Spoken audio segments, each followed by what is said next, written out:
Hi, this is how I spent 12 hours building a radiator seat for the radiator in my living room. I had been thinking about doing this project for a while. I spent hours on YouTube watching people build different styles of radiator seats before I finally settled on the one that I wanted to do for myself. My essential question for this project is, how do I react when things do not go according to plan? The next hour I spent getting the materials together. SDG Goal 12 is responsible consumption and production. So with that in mind, I wanted to make sure I was using materials that I already had.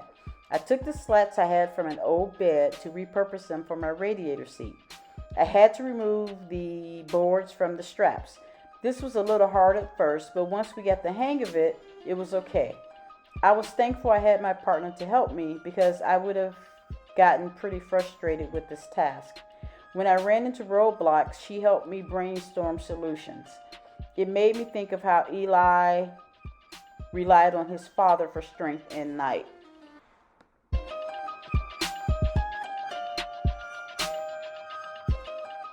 The next hour, I sanded the boards.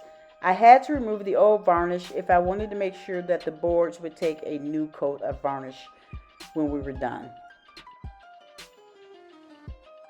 For the fifth hour, I made a picture frame that would finish off the radiator cover. This was a big mistake. We started with the last, but we should have started with the foundation. This was very irritating because I was so proud of this picture frame and it was not usable. This reminded me of David Blaine.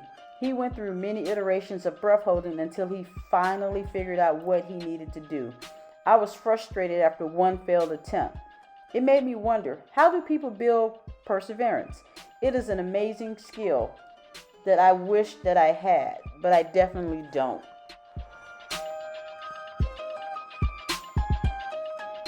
So, for the next 2 hours, we went back to basics. We decided to build the frame. We took the phrase measure twice and cut once to heart. We were very meticulous about what we were doing. We found old 2x4s from previous projects to use. When we were done, we had a sturdy frame that would be able to support a wood or stone top. We still haven't decided which that we're going to use. The next step was attaching the slats to the frame. This was a fairly simple task. Early, I made mistakes by not choosing the nicest part of the slat to exhibit, but after the fourth board, I figured it out. We used 2x4s to get even spacing between the slats. After finishing this step, we could start seeing the end of the project. We were very excited.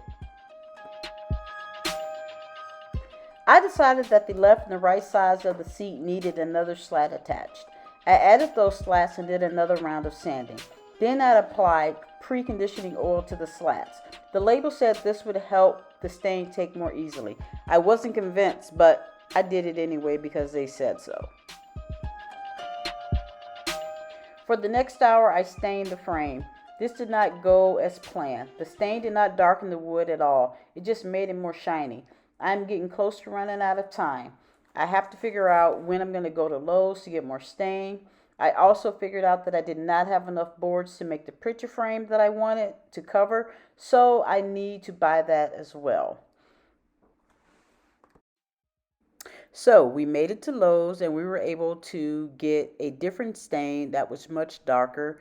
We were much happier with this coat than we were with the first one. For the final 2 hours, we worked on making a picture frame for the front and sides of the seat. This was a bit tedious because each cut had to be made after the previous board was cut and attached. After attaching the boards to make the frame, we applied the stain. We were pleased with how it turned out. Bonus was it matched our floors. We are still not done. The top seating area still needs to be cut and attached, but that shouldn't take too long.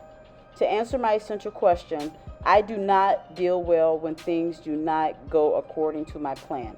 I get too frustrated with little setbacks. I aim to do more projects to work on this character flaw. See you next year.